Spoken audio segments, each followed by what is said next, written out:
Hello dear student, आप सभी को मेरा नमस्कार। सीजी व्यापम हॉस्टल वार्डन परीक्षा 2024 के लिए हम गणित विषय में आपके लिए दूसरा मॉडल प्रश्न पत्र तैयार करके लेकर आ चुके हैं, जिसमें आपको सीजी व्यापम परीक्षा में जिस प्रकार गणित के सवालों को जिन कॉन्सेप्ट के साथ पूछा जाता है, जिस प्रकार से पूछा जाता है, उसी के प्रारूप में हम यहाँ पर मॉडल प्रश्न पत्र तैयार करके आ चुके हैं। साथ ही साथ इसका हमने पिछला वाला एक और प्रश्न पत्र, मॉडल प्रश्न पत्र वीडियो अपलोड कर दिया है, जिसका लिंक सभी विद्यार्थियों को डिस्क्रिप्शन बॉक्स में मिल जाएगा। जो विद्यार्थी उसको नहीं देखे हैं, जरूर देखिए। शानदार मॉडल प्रश्न पत्र बना हुआ है। आज इस मॉडल प्रश्न पत्र में उससे कुछ एडवांस लेवल के क्वेश्चन हम लेकर आ चुके हैं। तो चलिए, सभी विद्यार्थियों का मैं अपने इस प्यारे से YouTube चैनल में हार्दिक अभिनंदन एवं स्वागत करता हूं, जिसका नाम है पीके मैथ्स एजुकेशन।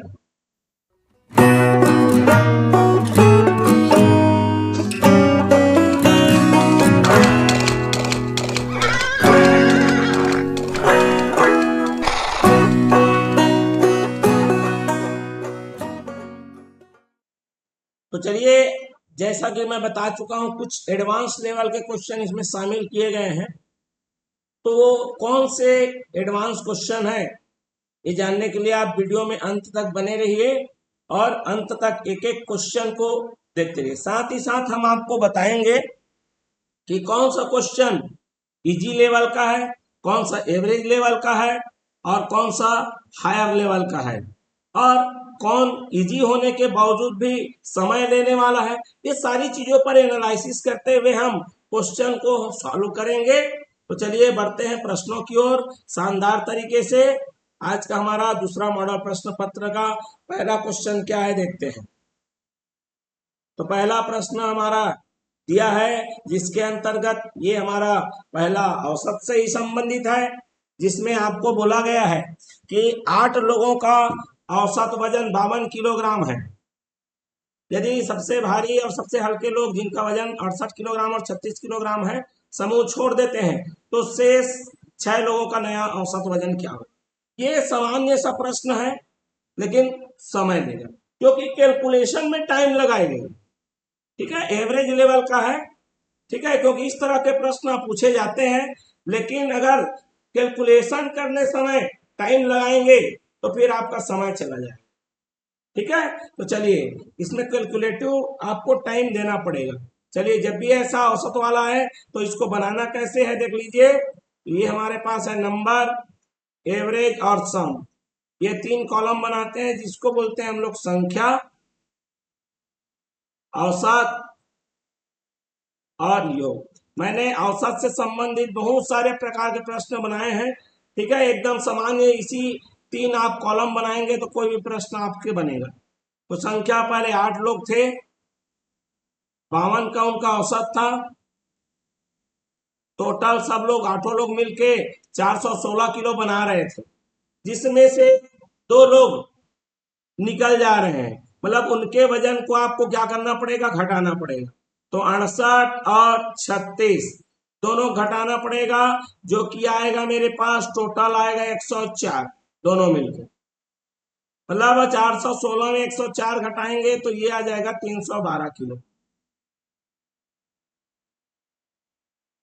ठीक है, अब 312 जो है, क्या होगा, कितने लोग रह गए, मात्र 6 लोग रह गए। तो नया औसत क्या होगा, 312/6। 6 एकम, 6 पंचे और 6 दूनी। अभी भी देखो 52 ही आ जा रहा है। आदमी लोग को लगेगा अरे यार, कहीं प्रश्न में त्रुटि थोड़ा हो गया।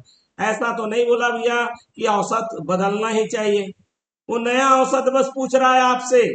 ठीक है, चाहे सेम आए या ऐसी प्रश्न को थोड़ा घुमा सकता था कि औसत वजन में परिवर्तन नहीं हो रहा है, ऐसा बोल सकता था। क्लियर हो गया बात। तो चलिए यहां पर हमारा अगला प्रश्न देखते हैं, है एवरेज लेवल का टाइम टेकिंग। चलिए दूसरा देखिए, ये तो एकदम समझ लीजिए पूरा ऐसा लगेगा कि अरे आज प्रश्न क्या दे दिया, क्या बना दिया, ऐसा लगेगा। ठीक है, चलिए देखते हैं कैसे।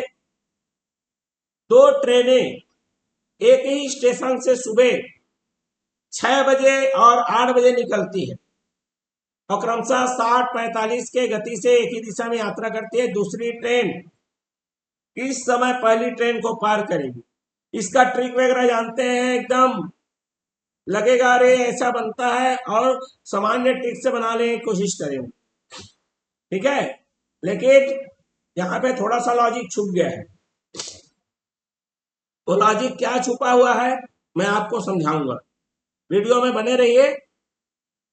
देखो, बोल रहा है स्टेशन एक है, ट्रेन अलग अलग है और टाइमिंग भी अलग अलग है। ठीक है, एक 6 बजे निकल रहा है 60 के स्पीड से, एक 8 बजे निकलेगा 45 के स्पीड से।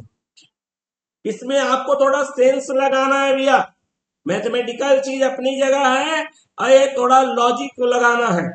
ठीक है, रीजनिंग यहाँ पर रीजनिंग दे दिया, बीच में घुसा दिया है। कैसे वो घुसाया आपको समझाता हूं।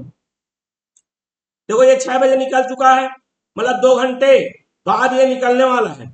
मतलब पहला वाला जो ट्रेन है 2 घंटे में, 1 घंटे में 60 के स्पीड से जा रहा है, मतलब 1 घंटे में 60 चल रहा है, मतलब 2 घंटे में 120 किलोमीटर आगे पहुंच गया, आगे पहुंच गया। अभी दूसरा वाला यहां से 8 बजे चालू करने वाला है, ये 2 घंटे में क्या हो गया है, आगे निकल चुका है 120, और कितने के स्पीड से जा रहा है, 60 किलोमीटर पर आवर से। दूसरा वाला बंदा 8 बजे निकलेगा, वो भी 45 के स्पीड से। तो एक बात दिमाग में लगाओ, एक बंदा जो आगे है और उसकी स्पीड ज्यादा है, और एक बंदा जो या एक ट्रेन जो बाद में निकल रही है उसकी स्पीड कम है, कभी उसको पकड़ पाएगी क्या? नहीं पकड़ पाएगी। तो यही तो समझना है भाई, है कि नेवर क्रॉस इट, कभी नहीं करेगा क्रॉस। बात समझ में आ गया? क्रॉस करने का टाइम ही नहीं, सवाल ही पैदा नहीं होता भैया। प्रश्न समझ में आ गया होगा, बेहतरीन लगा हुआ थम्स अप वगैरह कर दीजिए और लाइक शेयर कर दीजिए, चैनल को सब्सक्राइब करके रख लीजिए। ये देखो क्या लिखा है भैया, यदि किसी संख्या का 60% किसी अन्य संख्या के 40% से 48 अधिक है तो दोनों संख्याओं के बीच का अंतर 80 है, तो दोनों संख्याओं का योग ज्ञात कीजिए। प्रश्न जबरदस्त है, एवरेज में हम मान सकते हैं, क्योंकि अभी आपको लगेगा ये दो संख्याओं का योग पूछ रहा है। दो संख्याओं का योग ठीक है पूछ रहा है, अच्छी बात है, मतलब दो चर वाले रैखिक समीकरण, मतलब दो चर लेना पड़ेगा एक्स वाई, ऐसा आपको महसूस हो रहा होगा। लेकिन इसको हम सामान्य तरीके से बना सकते हैं एक चर लेकर। अब वो कैसे बनाएंगे ध्यान से सुनिए। यहां पर है पहला नंबर, यहां पर है दूसरा नंबर, बोल रहा है इसको x ले लो, तो दूसरा मैं ले लेता हूं x प्लस 80। अब ऐसा क्यों लिया? देखो दोनों के बीच का अंतर क्या दिया है आपको, 80 दिया है, तो भैया इसका मतलब जाहिर सी बात है, ऐसा हम सोच सकते हैं कि दूसरा वाला उससे 80 ज्यादा है या 80 कम है। बात समझ में आ गया? चलिए अब हमारे पास बोल रहा है कि पहला वाले का 60%, ठीक है, पहला वाले का 60% माने x का जो 60% है, दूसरे वाले के 40% से कितना ज्यादा है, 48 ज्यादा है। मतलब ये 48 ज्यादा है, तो दूसरे वाले को अगर 48 में मदद कर दो तो दोनों बराबर में आ जाएंगे। ठीक है, तो x गुणे 60% बराबर, ये दोनों के साथ गुणा होगा, तो x गुणे 40% प्लस 80 गुणे 40% प्लस 48। अब देखो ये इधर ट्रांसफर होगा, तो x गुणे 20% हो जाएगा। अब ये देखो कितना, 80 का 40%, मतलब बटे में 100 आएगा, 2 जीरो कटेगा, 8 चौक 32 आ जाएगा, प्लस ये कितना हो गया मेरा 48। 20% का मतलब होता है 5वां हिस्सा, शॉर्टकट में समझ रहे बात को। तो 20% माने 20/100, तो बट्टे में 100 रहेगा तो x के बट्टे में 5 आ जाएगा बराबर। ये दोनों मिलके आपको देंगे 80, तो x का मान आ जाएगा 400। x किसको माना था आपने? पहला, मतलब पहला आपका मिल गया 400, दूसरा क्या हो जाएगा मेरा 480। अब दोनों मिलके कितने हो जाएंगे? 880। 400 धन 480 बराबर 880। हो गया क्लियर? चलिए बढ़ते हैं अगले प्रश्न में। क्या बोल रहा है भैया देख लो, ये है आपका 3D से मेंसुरेशन 3D वाला शंकु और बेलन वाला है। क्या बोल रहा है प्रश्न जरा देख लो। एक शंकु को पिघलाकर एक बेलन बनाया जाता है। क्वेश्चन एवरेज है लेकिन कॉन्सेप्चुअल है। कॉन्सेप्ट, बेसिक कॉन्सेप्ट ये हमको समझना है कि अगर मैं शंकु को बेलन बनाऊंगा तो उसका क्या चीज परिवर्तन नहीं होगा? आयतन या आकार। तो भैया आप शंकु को तो बेलन बना ही रहे हो, मतलब आकार तो परिवर्तन हो ही गया। तो इसमें हमको समझना पड़ेगा कि दोनों का आयतन अभी बरकरार रहेगा। ठीक है, चलिए तो यहां पर मैं चित्र पहले बना लेता हूं। एक बना लेता हूं शंकु और एक बना लेता हूं बेलन। चलिए, बेलन के बारे में कुछ बोला गया है, इसकी त्रिज्या ले लेता हूं और ऊंचाई ले लेता हूं। अब यहां पर देखिए, जिसकी ऊंचाई मतलब बेलन की ऊंचाई शंकु का 1/3 है, मतलब शंकु का जितना ऊंचाई है उसका 1/3 हमको बेलन का लेना है, मतलब h/3 लेंगे। दोनों का आयतन बराबर रहेगा। इसका आयतन का सूत्र होता है 1/3 पाई r स्क्वायर h, इसका आयतन होता है पाई। चलिए इसका त्रिज्या पूछा है, बड़ा आर मान लेते हैं, बड़ा आर स्क्वायर, और ऊंचाई के जगह में रखेंगे h/3। एच से एच कैंसल, 3 से 3 कैंसल, पाई से पाई कैंसल, आर स्क्वायर बराबर बड़ा आर स्क्वायर, माने छोटा आर बराबर आ गया किसके? बड़े आर के। मतलब हमारे पास बड़ा आर का मान 5 सेंटीमीटर आ जाएगा। क्यों आएगा? क्योंकि हमारा त्रिज्या शंकु का दे दिया है 5, मतलब छोटा आर का मान दे दिया है 5। ठीक, बात समझ में आ गया? चलिए, थोड़ा कॉन्सेप्चुअल था ये। अब देखो क्या बोल रहा है, जरा ध्यान से सुनो। एक दुकानदार 3 प्रकार के सामान ABC को क्रमशः 300, 500, 700 खरीदता है और 15% एक में 10% हानि और एक में 20% लाभ पर बेच देता है। 3 सामान बेच रहा है ये सामान्य सा एवरेज क्वेश्चन है, ठीक है, लेकिन यहां पर उसमें एडवांस कर दिया। हम लोग एक सामान्य बनाते थे, यहां पर 2-3 लोग को मिक्स कर दिया, टाइम लेने वाला ही। ठीक है, तो चलिए 3 प्रकार के सामान देखते हैं। ABC, इसकी कीमत है 300, 3000 हो गया। दूसरे की 500 और तीसरे की 700। इसमें 15% कमाता है फायदा, इसमें 10% का नुकसान कर लेता है और इसमें 20% का फायदा कमाता है। तो 300 का 15% मने हो गया 45, डबल जीरो काट देंगे और ये 3 15 45 हो गया। ये आ रहा है मेरा, मतलब इसमें क्या हुआ? फायदा हुआ। इसमें 50 रुपए का नुकसान हो रहा है, क्योंकि 500 का अगर 10% बोलोगे, किसी का भी 10% निकालना है, मतलब उसको 10 से भाग कर दो, तो 500 को 10 से भाग करोगे 50 आएगा, नुकसान हो गया भैया। बिल्कुल। फिर क्या हो रहा है? 700 का 20%। ठीक है, अगर किसी का 20% निकालना है तो उसको 5 से भाग कर दो, अभी अभी बताया मैंने। तो 700 को 5 से भाग करेंगे तो ये आ जाएगा 140, माने इसमें 140 का फायदा हो गया तीसरे वाले सामान में। अब देखो, कुछ में फायदा कुछ में नुकसान, तो टोटल प्लस ज्यादा दिख रहा है, माने कुल लाभ देख लो। कुल लाभ हो गया मेरा यहाँ पर तो 5 रुपए का नुकसान हो गया, जिसकी पूर्ति इधर से होगी तो 135 रुपया का फायदा दिख रहा है भैया। कितने में? तीनों सामान को मिलाओगे तो आ रहा है 1500, मतलब 135 रुपए का फायदा हो रहा है 1500 के सामान में। परसेंट निकालना है, 100 कर लो, 0 0 काट दो, 15 एकम 15, 15 नहीं है 135, माने कितना हो गया? 9% का प्रॉफिट आएगा, माने फायदा आएगा। ऑप्शन नंबर ए में दिया हुआ है। ठीक है, सामान्य सा है टाइम टेकिंग। हाँ भैया, ये तो आ गया जबरदस्त, ज्योमेट्री पोर्शन आ गया। ठीक है, वृत्त से संबंधित नियम जानना है, कॉन्सेप्चुअल है, नहीं जानेंगे नहीं बनेगा, है सामान्य सा प्रश्न, एवरेज लेवल का। ठीक है, चलिए, एक वृत्त में दो जीवाएं हैं, ए बी और सी डी। अब ये जीवा किसको बोलते हैं ये भी पता होना चाहिए। चलिए, वृत्त के किसी भी दो बिंदुओं को आप मिला दोगे, किसी भी दो बिंदु, तो हमारा जो रेखाखंड बनता है वो जीवा होता है, जो एक दूसरे को ई पर काट रहा है।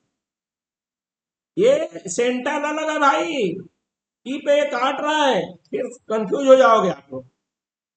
चलिए, ई को इधर लिख देता हूं, सेंटर उसका अलग है भाई, मैं अपने मन से बनाया हूं ना, याद रखेंगे। ई बी बराबर, ए ई बराबर कितना है? 3, ई बी बराबर है 4, ई डी बराबर है, ई डी को निकालना है, और ई सी बराबर है 6। तो इसका एक जबरदस्त नियम होता है भाई, कि जब भी वृत्त के अंदर या बाहर जीवाएं एक दूसरे को काटेंगी, तो जहां पर काटेंगी वहां से अंत बिंदु तक के, उस बिंदु से जहां कटान बिंदु है ना, वहां से अंत बिंदु तक के दूरी का गुणनफल बराबर होता है। इसका मतलब देखो, ई से ए गुणित उसी ई से बी। ठीक है, एक लाइन का अंत बिंदु देख लिए उस कटान बिंदु से, दूसरे का भी वैसे ही देखना है, ई से सी गुणित ई से डी, और ये गुणनफल बराबर होगा, इसको बोलते हैं क्षेत्रफल। सर जगह हमको तो डिजाइन ही नहीं दिख रहा है, लेकिन उस गणितीय भाषा में वृत्त के जब नियम पढ़ेंगे तो वहां पर क्षेत्रफल लिखा होता है, इसीलिए कंफ्यूज होते रहते हैं कई लोग। तो चलिए, ये आ जाएगा 3 गुणित 4, ये 6 गुणित ईडी। ठीक है, तो 3 चौक 12 हो गया, और 6 एकम 6 दूने 12, तो ईडी बराबर आ जाएगा 2। प्रश्न सामान्य सा है, एवरेज है, लेकिन आपको जानना पड़ेगा नियम। चलिए, ये इजी है, बट कॉन्सेप्ट लगा ही दिया है, जो इजी है भैया कॉन्सेप्ट लगा दिया है। अब देखो, अनुकूल प्रतिकूल होता क्या है, सबसे पहले आपको जानना पड़ेगा। अनुकूल प्रतिकूल, अनुकूल का मतलब जिस डायरेक्शन में नदी जा रही है उसी डायरेक्शन में नाव बह रहा है, तो यहां पर क्या होता है? चाल जुड़ जाता है। ठीक है, चलिए, दूसरा बात, प्रतिकूल, नदी जा रही है, उसके विपरीत में नाव जा रहा है, यहां पर चाल क्या हो जाती है? घट जाती है।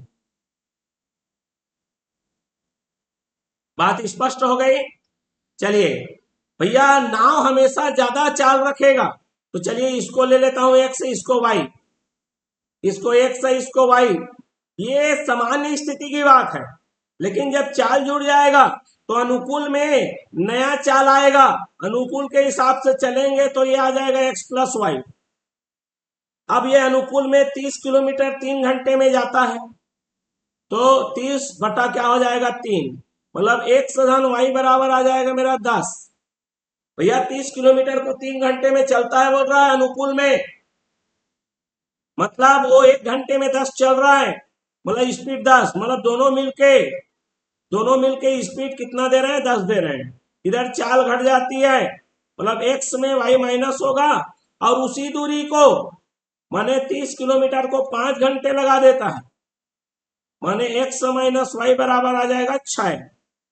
ठीक, हमको नाव की गति निकालना है, मतलब एक्स निकालना है, तो एक्स धन वाई बराबर 10 दिया है, और एक्स ऋण वाई बराबर 6 दिया है, दोनों को जोड़ दीजिए, वाई से वाई कैंसल, ये 2x बराबर आ गया 16, और x का मान आ गया 8 किलोमीटर प्रति घंटा। ठीक है, चलिए, जो कि हमारे पास सी ऑप्शन में दिया हुआ है। ठीक, चलिए बढ़ते हैं अगले प्रश्न की ओर। अब आप देखिए, इसे सामान्य लगेगा लेकिन एकदम टक्कर का लेवल है, हाई लेवल में है भैया। जो दिखता है, जो दिख रहा है वो एक्चुअल में नहीं है, वो इसलिए एकदम हाई लेवल का है, टॉप लेवल में पहुंच गया, एडवांस लेवल में। अब इसमें क्या एडवांस है भैया, दिखने में तो सामान्य दिख रहा है, अभी जब हम हल करेंगे ना तब पता चलेगा कि इसका एडवांस कहां पर है, कहां पर ये रहस्य को छुपा के रखा है। साधारण प्रश्न नहीं है, दिखने में बस साधारण है ये। चलिए क्या लिखा है, यदि अर्धवार्षिक आधार पर गणना की जाए तो एक धनराशि चक्रवृद्धि ब्याज पर एक वर्ष में अपने मूलधन का 1.44 गुना हो जाता है। प्रति वर्ष ब्याज दर ज्ञात कीजिए। जबरदस्त प्रश्न है, टॉप लेवल का है, एडवांस लेवल का है। ठीक है, चलिए क्या दिया है भैया, मूलधन देना पड़ेगा, नहीं दिया है मानना पड़ेगा 100। नहीं मानते फिर भी चल जाता, लेकिन आपको डिटेल में समझा रहे हैं। मिश्र धन मूलधन का 1.44, समय दिया है 1 वर्ष। ठीक है, दर नहीं मालूम, दर मान लो R%। ठीक है, लेकिन दर हमको नहीं मानना है भैया। ठीक है, दर आपको अभी R नहीं मानना है, ये तब मानना है जब मैं आपको समझाऊंगा उसके बाद। 1 वर्ष माने होता है 2 अर्धवर्ष।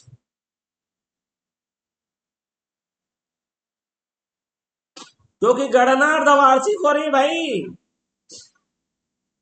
तो यहां पर जब दर लेंगे ना तो ये अर्धवार्षिक हो गया।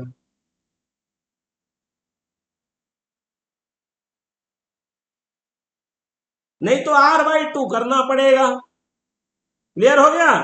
तो भैया यहां पर अब जो ले रहे हैं मैं अर्धवार्षिक में ले रहा हूं R। क्लियर हो गया। चलिए, समय को तो दुगना कर लिया, दर को आधा करना पड़ता, लेकिन मैंने अर्धवार्षिकी में ही ले लिया है, मतलब R के जगह में R ही रखूंगा। तो चलिए, सूत्र क्या होता है, A पूरे की घात N 1.44 x 1 प्लस R/100 पूरे घात 2। सर समय तो 1 दिया है, आप 2 क्यों ले रहे हैं? अरे भैया यही तो खेल है, अर्धवार्षिकी है, मतलब आधा साल में 1 बार ब्याज मिल चुका है या ले रहा है, मतलब 1 साल में 2 बार ब्याज, उसी को देखना होता है। x से x कैंसल, लिया जाएगा 144/100, वर्गमूल लगेगा, वर्ग है तो 1 धन R/100, और ये आ जाएगा 12/10, जो कि आएगा 1 धन R/100। अभी आ जाएगा मेरा 2/10 बराबर 1 माइनस होगा इधर R/100, 0 0 कैंसल, और R का मान आ गया 20%, जो कि लगेगा, अरे आंसर तो आ गया 20। वाह भैया, अगर गलती से ऐसा गोद दिए ना तो खत्म, कहानी खत्म हो जाएगी। क्योंकि इतना टेंशन रहता है ना आदमी, अरे हड़बड़ी, अरे आगे आगे आगे। नहीं, इसका आंसर 20 नहीं है, इसका आंसर है 40। ऐसा क्यों? क्योंकि भैया R जो अभी मिल रहा है ना वो अर्धवार्षिक है, माने आधा साल का है। आपको प्रति वर्ष ब्याज दर निकालना है। ठीक है, तो प्रति वर्ष का जब निकालोगे तो ये 20 का डबल मतलब कितना हो जाएगा, 40%। छुपा दिया है रहस्य। ठीक है, चलिए, एक समांतर श्रेणी एपी के पहले 7 पदों का औसत। अब लगेगा सर समांतर श्रेणी तो नहीं पूछा, सिलेबस में तो नहीं है। अरे भाई औसत तो है ना, बस घुसेड़ दिया। चलो ध्यान से सुनो तो फिर, इसीलिए बोलता हूं मैथ्स में कहीं से भी कुछ भी लॉजिक या रिलेशन लगा के वो पूछ सकता है। अब इसमें एक लॉजिक छुपा हुआ है। ठीक है, चलिए लॉजिक क्या छुपा हुआ है, 7 पद है मेरे पास, 1 2 3 4 5 6 7। 7 पद है ना भैया, तो इसके पीछे एक रहस्य भी है। 7 पद है वो समांतर श्रेणी में है, और जब समांतर श्रेणी में जो रहेंगे उस स्थिति में जो उसका बीच वाला पद है या बीच वाले का औसत है, मैंने इसको पिछले वाले वीडियो में जबरदस्त तरीके से समझाया है। मध्य पद या मध्य का औसत ये क्या है, आप बिल्कुल पहला वाला वीडियो देखिए, इसका प्रश्न पत्र, मॉडल प्रश्न पत्र जबरदस्त तरीके से समझ में आया, वहां समझाया गया है। ठीक है, तो इसका जो जब भी ऐसा सामान्य गैप से चले, एक फिक्स गैप से चल रहा है, तो जो उसका औसत है उसके बीच के पद के बराबर होता है। मतलब बीच में जो नंबर है ना और जो औसत है दोनों एक जैसा दिखेगा। मतलब यहाँ पर ये चौथे नंबर वाला कितना आपको दिख रहा है, 36। ये मैं नहीं प्रश्न बोल रहा है, तो ये हमारा चौथा नंबर का है, 4th नंबर का है। और इसी में आगे जब आएंगे तो 9th नंबर वाला आपको दे दिया है 61। 9वां नंबर के चीज को कहा दिया है, 61।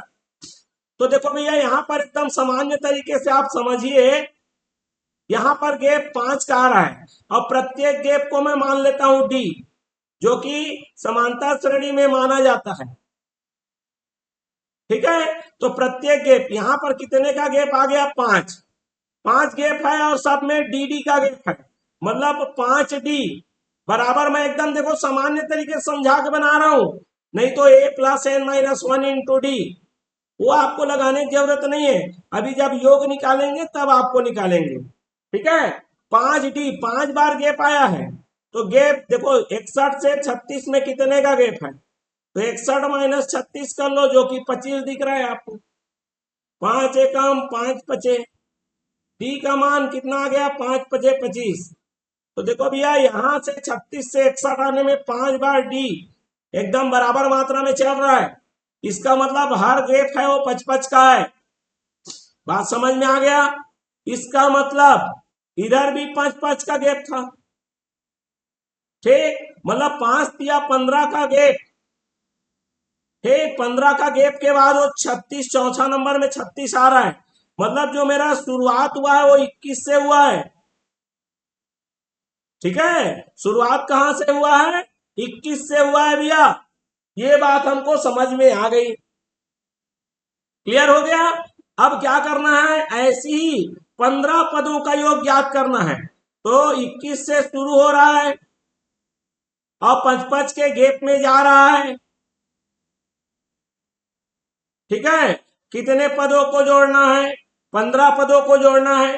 तो हम लोग SN वाला फार्मूला लगा लेंगे, n/2 2a + n - 1 × d। ठीक है, ये n पदों का योग होता है, समांतर श्रेणी के n पदों का योग होता है। देख लो कितना आ गया, 15 लोग को जोड़ना है, 15/2, 2 गुणे पहला स्टार्टिंग कहां से हुआ है, 21 से, n - 1 15 में 1 कम करिए 14, डी कितने का गैप चल रहा था, 5।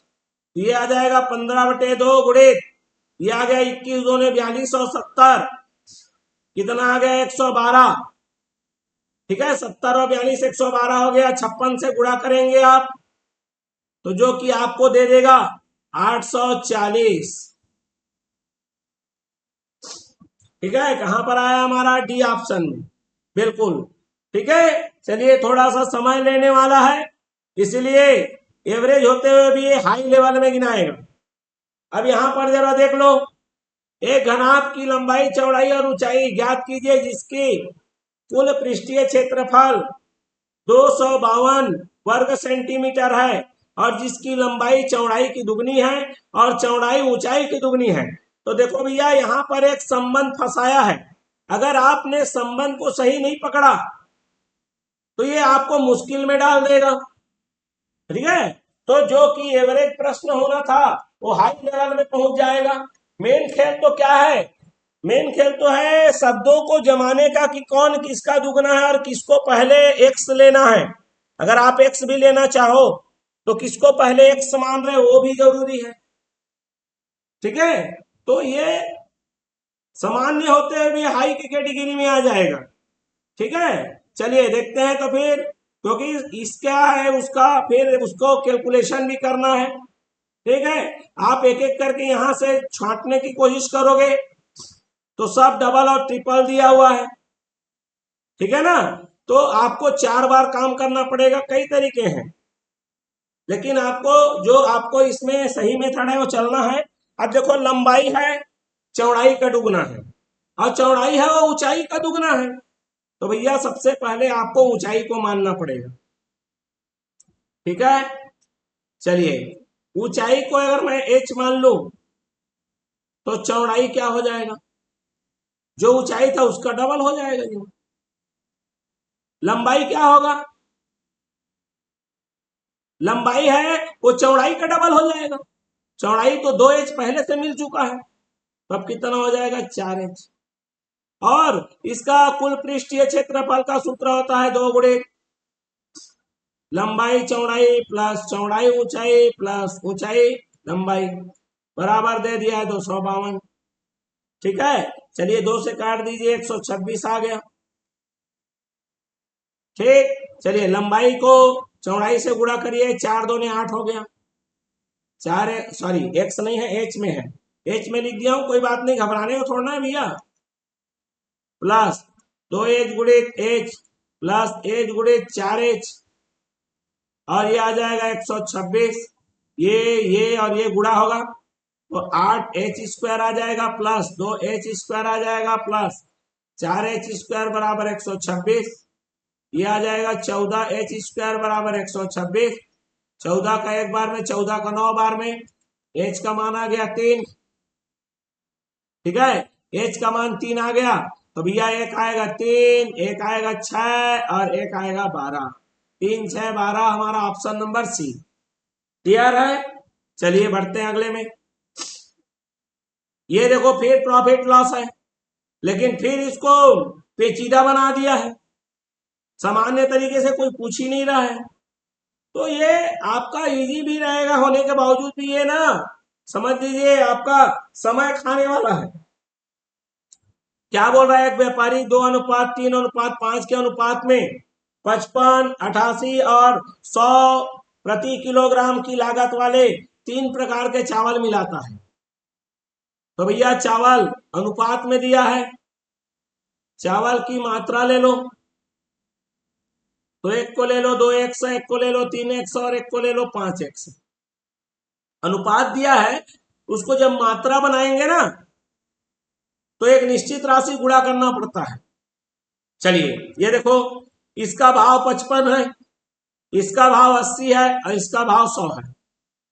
तो इतने किलो को 55 भाव वाले से बोला इसमें लागत कितना लगाया, पहले वाले में लागत लगाया 110x, दूसरे में आ गया 240x और तीसरे में आ गया 500x। ये लागत है, माने जो उसने लगाया है इतना पैसा उसका लगा है।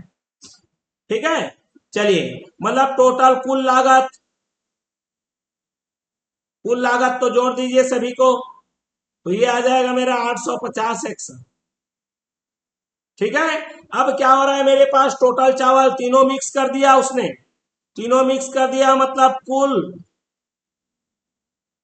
चावल की मात्रा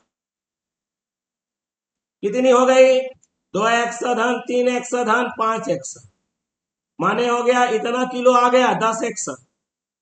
अब इसको भाव कितने के बेच रहा है, भाव 93.5, मतलब इतने सारे चावल को 93.5 के भाव से बेच रहा है।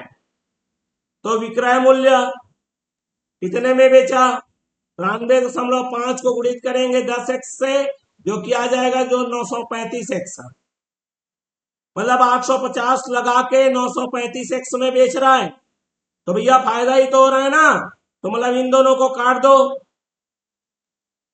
लाभ प्रतिशत बराबर कितने का फायदा हो गया भैया, यहां पर फायदा हो रहा है 85x का, बटे कितने में से 850, गुणित में क्या करेंगे 100%, ये 10 बार में जाएगा, ये 10 बार में, तो कितने परसेंट का फायदा हो गया भैया, 10% का क्या हो गया, शुद्ध फायदा हो गया। क्लियर हो गया, कम ज्यादा वाले को मिला के बेच रहा है और एक नया भाव बना के बेच रहा है, बोल रहा है।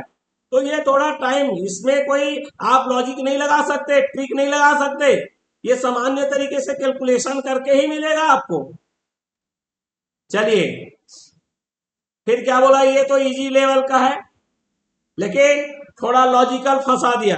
भैया बोला मैंने इजी जो रहेगा लॉजिकल रहेगा, दिखने में इजी बस लगेगा। क्या बोल रहा है भैया, चक्रवृद्धि ब्याज 2 वर्ष का,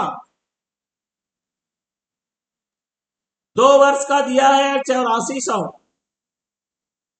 और 3 वर्ष में हो जाता है, मतलब मिश्र धन दिया है, मतलब गैप में, 1 साल का गैप में, ठीक है, 1 साल का गैप आ गया, और 1 साल में कितना एक्स्ट्रा मिल गया उसको देख लो, तो माइनस कर दीजिए आप, तो ये आ गया मेरा 840। तो जब भी अगर समय 1 वर्ष रहे, 1 वर्ष के लिए जो मेरा साधारण ब्याज हो बराबर होता है चक्रवृद्धि ब्याज के, माने कि 1 वर्ष का आप साधारण ब्याज निकालो चाहे चक्रवृद्धि ब्याज निकालो, दोनों बराबर होता है। मतलब यहाँ पर इतना एक्स्ट्रा आ रहा है 1 साल में, मतलब ये ब्याज है, तो ये एक्स्ट्रा दिख रहा है हमको, तो इसको साधारण ब्याज भी मान सकते हो और चक्रवृद्धि ब्याज भी मान सकते हो, आपकी जैसी मर्जी। इसका मतलब 2 साल तक मेरा जो पैसा है 840 हो चुका था, सॉरी 8400, फिर उसके 1 साल में 840 रुपये का ब्याज हुआ, और ये मेरे पास बनकर कितना तैयार हो गया, 9240 हो चुका। बात समझ में आ गया? तो इसका मतलब ये मूलधन का काम करेगा, समय 1 वर्ष, ये ब्याज का काम करेगा। तो चलिए, ब्याज बराबर क्या हो सूत्र होता है, मूलधन गुणित दर गुणित समय बटे में 100। तो ये आ जाएगा मेरा 840, ये 8400 गुणित दर निकालना है, समय 1 साल का है, बट्टे में 100, 0 0 काट, और ये भी आ गया 10%, जो कि हमको ऑप्शन नंबर ए में दिया हुआ है। क्लियर हो गया बात? चलिए बढ़ते हैं अगले प्रश्न की ओर। अब आ गया भैया लेवल, हाईली लेवल का आ गया ये, ठीक है, क्यों हाई लेवल का है, और इसमें गजब का कॉन्सेप्ट यूज किया गया है। क्या कॉन्सेप्ट यूज किया गया है, बिल्कुल ध्यान से समझेंगे, सुनेंगे। एक समकोण त्रिभुज है बोल रहा है, और इसका कर्ण दिया है 34, ठीक है। फिर बोला है अन्य दो भुजाओं का योग, तो चलिए एक को मान लीजिए ए और एक को मान लीजिए बी, मतलब ए और बी दोनों का योग दिया है कितना, 46, और कर्ण दिया है आपको 34, ठीक है। तो भैया आप इसे जब बनाओगे या बनाने की कोशिश करोगे तो ये वर्ग समीकरण में पहुंच जाएगा, समझ रहे बात को, वर्ग समीकरण में पहुंच जाएगा। लेकिन अगर वर्ग समीकरण से बचना है तो आपको एक कॉन्सेप्ट याद रखना पड़ेगा या जानना पड़ेगा। अगर वो कॉन्सेप्ट नहीं जानोगे तो प्रश्न, इसी प्रश्न को में उलझे रहोगे और आपका समय चला जाएगा। तो कॉन्सेप्ट क्या है मैं आपको समझाता हूं, आपको पता होगा पाइथागोरस का प्रमेय,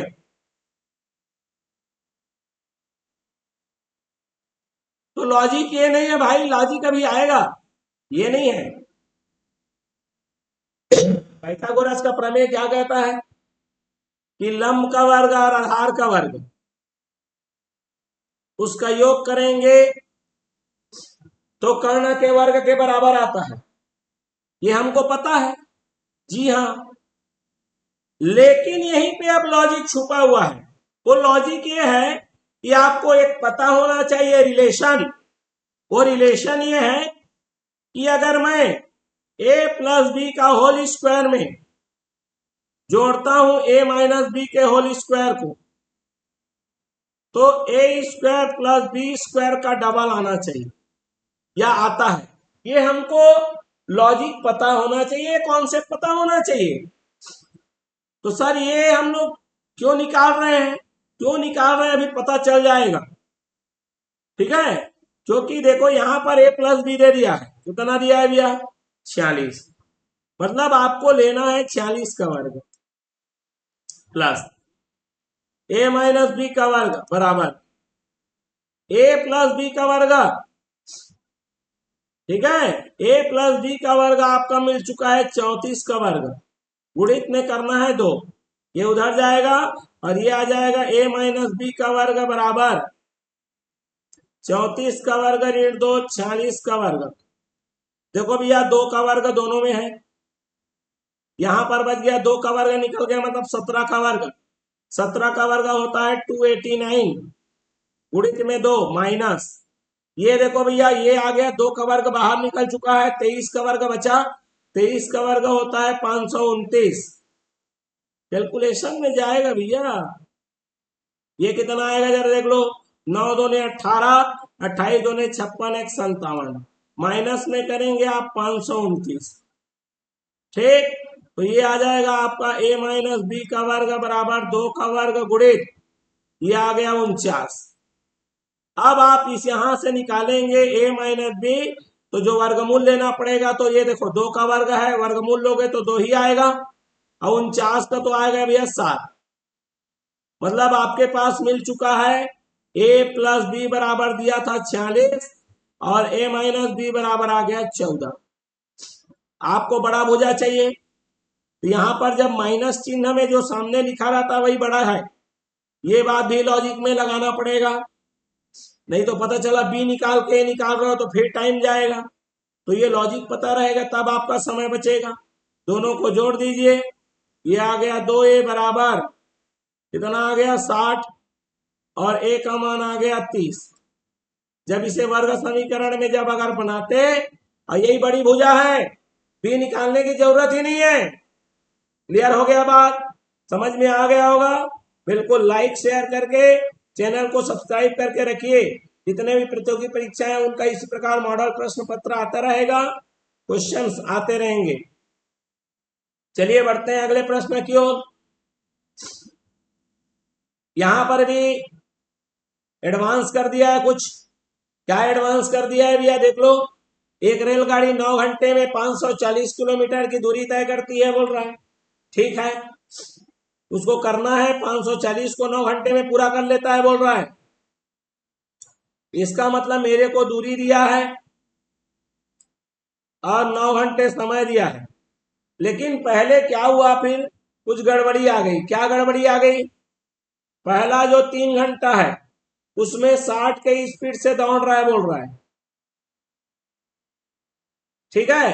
अब जो बाकी दूरी बच गया उसके वो 2 घंटे कम समय में पूरा करने के लिए कितने प्रतिशत गति बढ़ाने की आवश्यकता है। ये देखो यहां पर ये थोड़ा सा बदलाव करके इस तरह से काट पीट के, मतलब आप लॉजिक मतलब ट्रिक लगाने की कोशिश करेंगे तो नहीं बनेगा, क्योंकि यहां पर देखो चाल समय दूरी का प्रश्न है और आंसर प्रतिशत में पूछ रहा है, प्रतिशत निकालना पड़ेगा। देखो प्रतिशत का कैसे कॉम्बो कर दिया उसने, ठीक है। चलिए कोई बात नहीं, देखो 3 घंटे तक चला है कितने के स्पीड से, 60 के स्पीड से, मतलब 3 घंटे में कुल दूरी, 3 घंटे का कुल दूरी कितना हो जाएगा, 60 गुणे 3 6 या 18, मतलब 180 किलोमीटर जा चुका। तो शेष दूरी 540 में 180 घटा दीजिए, 360 किलोमीटर अभी बचा हुआ है। अब इसको 2 घंटे कम समय में पूरा करना है, तो भैया 3 घंटे तक चल चुका है, 9 घंटे की दूरी थी, मतलब अभी 6 घंटे की दूरी बाकी थी, लेकिन इसको आप समय 2 घंटे कम में पूरा करना है, तो कितने घंटे में, 4 घंटे में, ठीक है। मतलब जो 6 घंटे में पूरा करना था उसको 4 घंटे में पूरा करना है बोल रहा है। चलिए, मतलब स्पीड तो बढ़ानी पड़ेगी भैया, बढ़ानी पड़ेगी वो अलग बात है, परसेंट में बढ़ानी है। तो चलिए देखते हैं, गति बराबर दूरी बटे समय 360 बचा है, 4 के स्पीड से भागना है, मतलब 4 घंटे में पूरा करना है, मतलब 90 के स्पीड से भागना पड़ेगा। तो पहले 60 के स्पीड से भाग रहे थे भैया, ठीक है। अब क्या हो रहा है, 90 के स्पीड से भागना है, मतलब 30 किलोमीटर प्रति घंटा ये वृद्धि करना पड़ेगा। तो वृद्धि का प्रतिशत कैसे निकलता है, वृद्धि बटे जो सामान्य चाल चल रहा था ओरिजिनल में, गुणित में कितना 100%। तो कितना वृद्धि करना पड़ेगा भैया, 50% की पूरी वृद्धि करनी पड़ेगी। क्लियर हो गया। चलिए बढ़ते हैं अगले प्रश्न की ओर। अगला प्रश्न देख लीजिए। एक वस्तु, एक आदमी 2 वस्तुएं 990 प्रति वस्तु की दर से बेचता है। एक पर 10% का लाभ होता है और दूसरी पर 10% की हानि होती है भैया। यहां पर आदमी को लगेगा 10% का, एक में फायदा हो रहा है 10% का, एक बार नुकसान हो रहा है। तो ना तो फायदा हुआ ना तो लॉस हुआ, नो गेन नो लॉस, ऐसा नहीं है। वो तब होता जब इसको क्या करता, खरीदता। दोनों को समान भाव से या सामान्य मूल्य पर अगर खरीदता ना, और ऐसा प्रश्न देता कि एक में 10% फायदा एक में 10% नुकसान, तब आपका नो लॉस नो प्रॉफिट। लेकिन यहां पर बेचता है बोल रहा है, तो यहां पर इसका एक सामान्य सा ट्रिक है और इजी प्रश्न भी है ये, और जनरली आते रहता है इस टाइप का, ठीक है। अब कुछ लोग पहली बार फेस करते हैं तो उनके लिए तो हार्ड ही है ना। तो फिर तो इसका एक सूत्र आता है, ये 990 का कोई रोल नहीं है, 10% का फायदा 10% का नुकसान, तो प्लस माइनस माइनस तीसरा कॉलम भी बनाना होता है और दोनों का गुणा लेना होता है, बटे में 100 लेना होता है,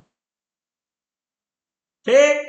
तो यहां पर देखो 10 से 10 तो कैंसिल हो गया, -1, -1 का मतलब होता है 1% लॉस, नुकसान। ऑप्शन नंबर कहां पर मौजूद है, बी पर, ठीक है। तो ये ट्रिकी क्वेश्चन है, इजी है। क्या बोल रहा है भैया, देखो यदि 12 टेबल का मूल्य का क्रय मूल्य 9 टेबल के विक्रय मूल्य के बराबर आता है। अरे इस प्रकार का प्रश्न तो आया है, करते हैं, लेकिन उसमें और इसमें कुछ फर्क है। क्या फर्क है भैया, जरा देख लो। उसमें आपको लगभग 95 से 98% केस में परसेंटेज पूछता है, लेकिन यहां पर बदल दिया प्रश्न को। यहां पर परसेंटेज नहीं, आदमी को परसेंट निकाल के आदि पढ़ चुके हैं। प्रश्न सामान्य से हटके अगर बदल दोगे मतलब वो हार्ड हो गया समझो, क्योंकि जो चीज हम लोग बार बार किए हैं उससे अगर एक हल्का सा भी 1% अगर बदलाव होता है मतलब वो नया चीज है हमारे लिए, और नया चीज है मतलब उसको शुरुआत से कर रहे हो, शुरुआत में करने में तकलीफ जाएगी, ठीक है। चलिए कॉन्सेप्ट तो वही लगेगा, लेकिन बदलाव के चलते थोड़ा सा ये टाइम ले लेगा। चलिए तो क्या दिया है, मान लेते हैं एक टेबल का क्रय मूल्य बराबर x, ठीक है। अब बोल रहा है 12 टेबल कोई खरीदी, तो 12 टेबल की खरीदी मतलब 12x। अब ये जो 12x है 9 टेबल के विक्रय मूल्य के बराबर है बोल रहा है, मतलब 9 टेबल का विक्रय मूल्य 12 टेबल के खरीदी के बराबर है। तो यहां से मेरे को मिल जाएगा एक टेबल का विक्रय मूल्य। तो एक टेबल का कैसे निकालेंगे, 9 का दिया हुआ है, एक का निकालोगे तो 12x/9 हो जाएगा, ठीक। कई तरीके हैं बनाने के, मैं आपको एकदम सामान्य तरीके से समझा रहा हूं, ठीक है। अब बोल रहा है प्रत्येक टेबल पर अर्जित लाभ 750 है। देखो यही प्रश्न को बदल दिया, उस समय वो कितना लाभ या कितने हानि का प्रतिशत निकालिए, फटफट निकल जाता है। इतने में खरीद के इतना बेचा है मान लो, समझ लो ऐसा बोल के, ठीक, तो यही गड़बड़ी कर दिया, यहीं पे चेंज कर दिया है। अब देखो भैया ये 12/9 है, मतलब ये ज्यादा है, विक्रय मूल्य ज्यादा है, मतलब फायदा होगा। ठीक, वो तो खुद ही बता रहा है फायदा होगा।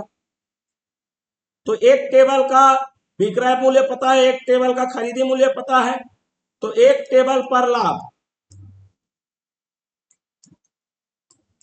माने 12x/9 माइनस एक्स, लेकिन उसी को तो 750 दे दिया भाई। ठीक, तो ये आ जाएगा मेरे पास, दोनों का लघुत्तम लोगे तो 3x/9 बराबर 750, और ये 3 बार में, और ये 3 उधर जाके गुणा हो जाएगा, और x का मान आएगा 7×3=21 और 1/2250। तो एक टेबल की खरीदी मूल्य पूछा था, प्रत्येक टेबल की, जो कि आ गया 2250 रुपए। यहीं पे बदल दिया उसने कॉस्ट पूछ के, परसेंट में हमेशा परसेंट में ही पूछता है। अब देखो ये भी एडवांस लेवल का है। अब ये एडवांस लेवल का क्यों है, इस पर भी हम चर्चा करेंगे। ठीक है, कि ये एडवांस लेवल है क्यों। देखो क्या बोल रहा है, एक सम चतुर्भुज है, तो सम चतुर्भुज होता क्या है पहले वो जानना पड़ेगा। तो सम चतुर्भुज उसे बोलते हैं जिसके चारों भुजा बराबर होते हैं। इसमें विकर्ण का अनुपात, भुजा और विकर्ण का अनुपात दे दिया है, ये विकर्ण 2 होते हैं। तो इस बार भुजा का विकर्ण के साथ दे दिया है भैया, विकर्ण का विकर्ण के साथ दिया होता तो अच्छा होता। तो इसमें कई लॉजिक लगाना पड़ेगा, इसलिए ये हार्ड है। समझ गया बात को। तो चलिए, जब भी अनुपात दिया रहेगा आपको क्या करना है, एक निश्चित राशि गुणा करना पड़ेगा। मतलब ये आ जाएगा मेरा 5x, और ये जो है एक विकर्ण है, ये आ जाएगा मेरा 6x। लेकिन हमको अब नियम पता होना चाहिए कि जब समचतुर्भुज एक दूसरे को काटते हैं, या उसके विकर्ण एक दूसरे को काटते हैं, तो वहां पर 90 डिग्री का कोण बनाते हैं। ये कॉन्सेप्ट पता होना चाहिए। समझ रहे हैं बात को। तो देखो क्षेत्रमिति में ज्यामिति घुसेड़ दिया इसमें। समझ रहे हैं बात को, क्षेत्रमिति में ज्यामिति ला दिया। समझ रहे बात को। अभी भी देखो, अभी तो और ज्यामिति घुसना बाकी है। अब इसको जरा देखो। दूसरी बात, ये विकर्ण को एक दूसरे को समद्विभाजित कर देते हैं, तो पूरा 6x है, तो ये मात्र 3x हो जाएगा। तो यहां पर आप एक त्रिभुज बनता हुआ देख रहे होंगे। ये आ गया 3x और ये आ गया मेरा 5x। तो पाइथागोरस का बच्चा बच्चा नियम जानता है, 3 5 में 4 आएगा ही आएगा। तो ये 4x आ गया। क्लियर हो गया। इसको निकाल के बताएं। चलिए निकाल के बता देते हैं, फिर नहीं तो प्रश्न ही उड़ जाएगा। चलिए क्वेश्चन मार्क यहां पर लगाया हूं, उसकी बात कर रहा हूं मैं।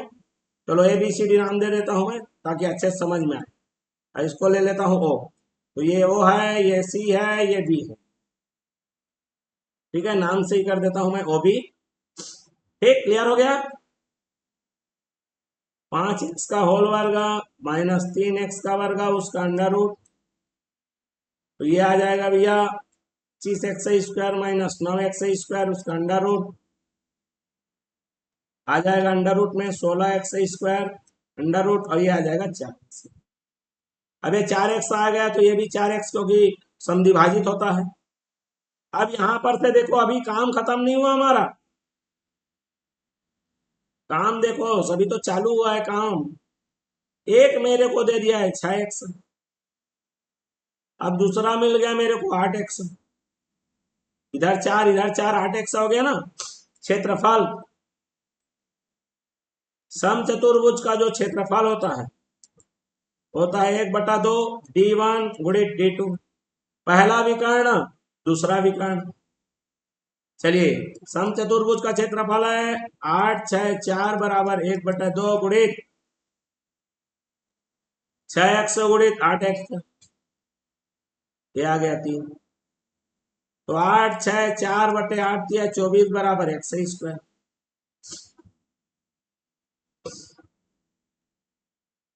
क्लियर हो गया। कितने बार में जाएगा भैया ये,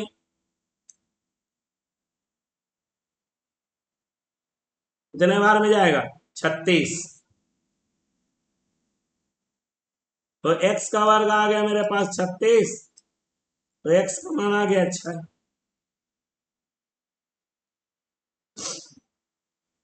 ठीक है, दूसरे विकर्ण की लंबाई निकालनी है। दूसरा विकर्ण माने जो दिया नहीं था, जिसको हमने बाद में निकाला है। तो दूसरा विकर्ण तो मेरे पास कितना हो गया? 8x। दूसरा विकर्ण है 8 गुणित x का मान आ गया 6, 8 6 48। क्लियर हो गया? इस तरह से प्रश्न बन रहा है। देखते हैं अगला प्रश्न क्या बोल रहा है। एक व्यापारी अपने माल पर, ठीक है, अपने माल पर क्या कर रहा है? ये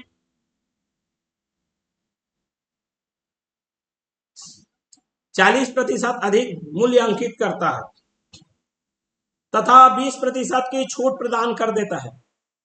40% बढ़ा देता है भैया और 20% छूट दे देता है। ठीक, चलिए फिर क्या करना है? इसके अतिरिक्त वह छूट वाले मूल्य पर, मैंने जो छूट मिल के आया है उस पे फिर 5% छूट दे देता है। तो उसका प्रभावी लाभ या हानि प्रतिशत क्या है? जबरदस्त प्रश्न है ये, शानदार तरीके से। ये सामान्य प्रश्न है, एवरेज लेवल का है, जिसमें एकदम हम सामान्य तरीके से ऐसा सोच सकते हैं कि क्रय मूल्य खरीदी मेरा क्या है? 100% है, अंकित करता है 40% बढ़ा के, मैंने 100 में 40 बढ़ाया मतलब 140, फिर इसमें छूट दे देता है 20% का, तो आदमी को लगेगा 120। ना बाबा ना, 28। अरे भैया 100 में 20 है, लेकिन 140 में जब देखोगे तो वो 28 नजर आएगा। ठीक है, मतलब विक्रय मूल्य कितना रह गया? इसमें से माइनस होगा और ये देगा 112%। अब इस 112% पे फिर अतिरिक्त छूट है, कितने का? 5% का। ठीक, चलिए, तो 112 में 5% छोड़ रहा है, मतलब और कितना में बेच रहा है? 95। तो 112 का 95% जब निकालेंगे आप, तो 95 बटे क्या रखेंगे? 100 रखेंगे। ठीक है, जब इसको हल करके आप प्राप्त करेंगे तो ये कितना आएगा? इसको काट लीजिए, 19 5 19, 5 का 20 बार में, 2 का 10 बार में और 2 का 56 बार में। ठीक है, जब आप 500 मतलब 56 को 19 से गुणा करेंगे, कितना देगा आपको? 1064 बटे में 10 है, बगल में प्रतिशत लगा हुआ है, जो कि आएगा 106.4%। मैंने अभी भी फायदा में है, क्योंकि खरीदा 100 में था, 106.4 में क्या कर रहा है? बेच रहा है, माने 6.4% का फायदा में है, प्रॉफिट में चल रहा है वो। ठीक है, इसको शॉर्टकट में कैसे करेंगे? 40% बढ़ाया, 20% छूट दिया, प्लस माइनस माइनस होता है। ठीक, 40 गुणे 20 बटे में 100 करेंगे, ये आ गया, और आपका देगा 112%। ठीक है, 112% में उसको फायदा कितने का हो रहा है? 12 का हो रहा है। लेकिन इस पर फिर से क्या हो रहा है? वो क्या कर रहा है? सॉरी, यहां पर 12 ही आ रहा है, 20 घटाएंगे, 20 में 8 घटाएंगे, तो ये 112 नहीं 12 ही है। ठीक है, अब 12 आ गया, अब इस पर फिर क्या हो रहा है? छूट मिल रहा है, बोल रहा है, तो 100 मतलब जो 12 है इसमें 5% का छूट, तो ये सामान्य, ये 5 खाली माइनस नहीं कर देना है, माइनस 12 गुणे 5 बटे 100 करना, और ये आ जाएगा मेरा 7 ऋण 12 से 60 मतलब 0.6, और ये आ जाएगा 6.4%। क्लियर हुआ? तो ये शॉर्टकट में है और ये आपका बेसिक के साथ है। जैसा आपको उचित लगे आप निकाल लीजिए और कर लीजिए। क्लियर हो गया बात? चलिए बढ़ जाए अगले प्रश्न में। चलिए अंतिम अंतिम में पहुंच चुके हैं। वह छोटी से छोटी संख्या ज्ञात कीजिए भैया जिसे 12, 15, 20 और 54 से विभाजित करने पर प्रत्येक स्थिति में कोई शेष नहीं बचता है यदि इसमें 4 वृद्धि कर दी जाए। प्रश्न को बदल दिया भाई, शेष न बचे। अरे शेष बचने वाला चाहिए वैसा, लेकिन शेष न बचे बोलता है। चलिए देखते हैं। तो जब भी ऐसी छोटी से छोटी संख्या आती है सबको पता है कि इसका लघुत्तम निकाला जाता है। निकाल लो, लघुत्तम महत्तम का है। लेकिन इसमें एक ट्विस्ट अंतिम में प्रदान किया है। वो क्या प्रदान किया मैं आपको समझाऊंगा। 2 छक्के 12, 15 नहीं जाएगा। 2 दहम 27 बार में चला गया। 2 तिया 15 नहीं जाएगा। 2 पंचे 27 नहीं जाएगा। अब 3 का बारी आ गया। 3 एकम 3 पंचे 5 नहीं जाएगा। 3 नियम 27 हो गया। फिर क्या आ गया मेरे पास? 3 फिर आ गया। 1 5 5 3। चलो भैया 5 से कर देता हूं डायरेक्ट।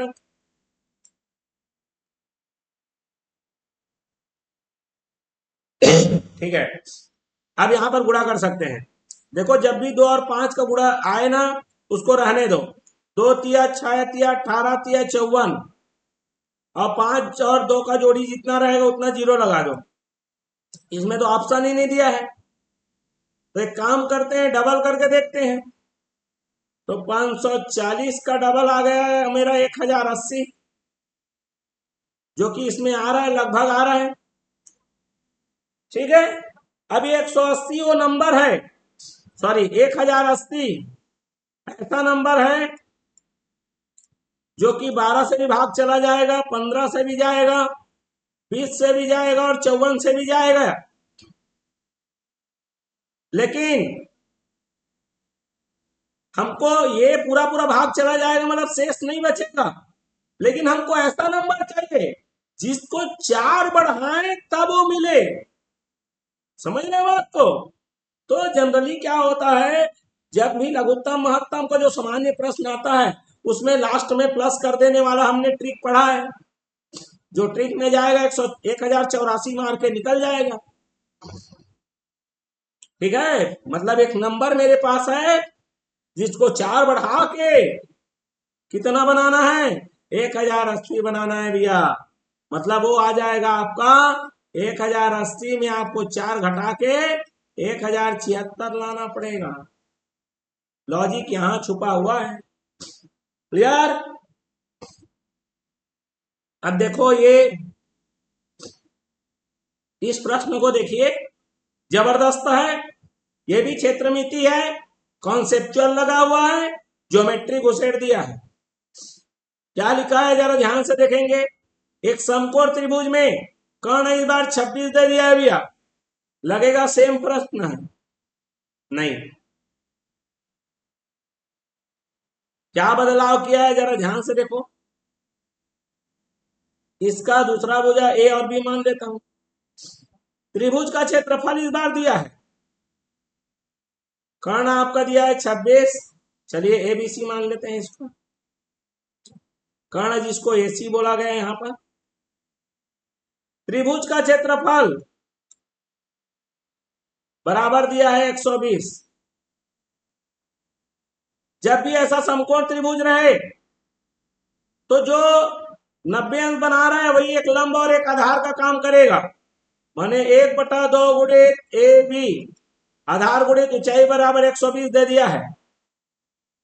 माने ए गुणित बी बराबर करेंगे आप, ठीक है, ए गुणित बी करेंगे तो आपको कितना प्रदान हो गया, 240 आ गया।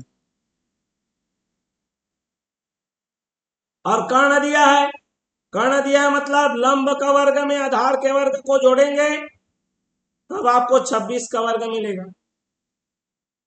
तो आपको एक यहां पर संबंध पता होना चाहिए। क्या संबंध पता होना चाहिए कि a प्लस बी का वर्ग A square plus B square plus 2ab और a माइनस बी का वर्ग बराबर कितना A square plus B square minus 2ab। समझ रहे बात को? यहां से आप एक बार प्लस वाला भी निकालोगे और एक बार माइनस वाला। देखो पेचीदा कार्यक्रम कर दिया भाई, नहीं तो आपको फिर वही वर्ग समीकरण में जाना है, वो भी इस बार घात 2 वाला काम नहीं करेगा, घात 4 वाला काम करेगा। क्लियर हुआ कि नहीं हुआ? तो इसीलिए उसमें अपन को थोड़ा सा रखना पड़ेगा। क्लियर हो गया? नहीं तो घात 4 वाला वर्ग समीकरण मतलब वर्ग समीकरण रहेगा लेकिन घात 4 के रूप में प्रदर्शित हो पाओ। तो ये आप कर लीजिए। तो चलिए यहां पर से निकाल लेता हूं मैं 26 का वर्ग प्लस इसका डबल 480 और उसी 26 के वर्ग में एक बार माइनस करेंगे 480। ठीक है, तो चलिए यहां से निकाल लेता हूं इसको मैं।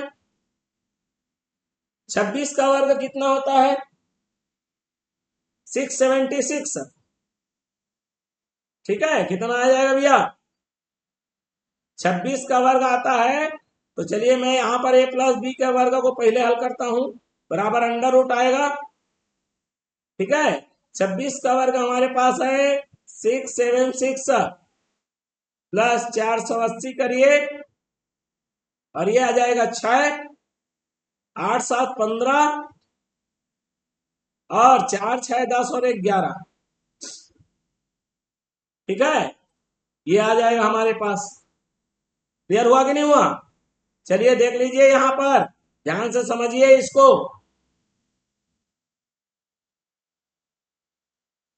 हाँ, कितना आ गया भैया ये 1156 किस में आएगा